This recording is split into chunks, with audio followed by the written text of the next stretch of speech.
all of you. I am discussing paper 1K, some specific questions, particularly the compulsory ones. So question 1A, define speleothems and discuss the formation features of speleothems.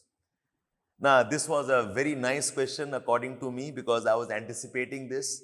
इस साल मैं सोच रहा था कि cast पूछेगा या फिर they might ask something from glacial processes.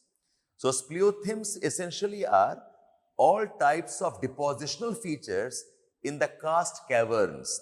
All the features related to depositions because of karst processes. So dripstones hain, stalactites hain, stalagmites hain. We have depositions like travertines and tufa and calc tufa. So this is mentioned in your Savindra Singh in the chapter of karst landscape.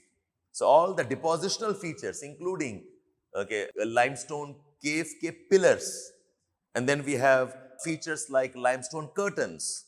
So all of those are speleothems. How are they formed? You must talk about dissolution process, evaporation, and how the limestone sediments accumulate. Okay, this was a straight question according to me.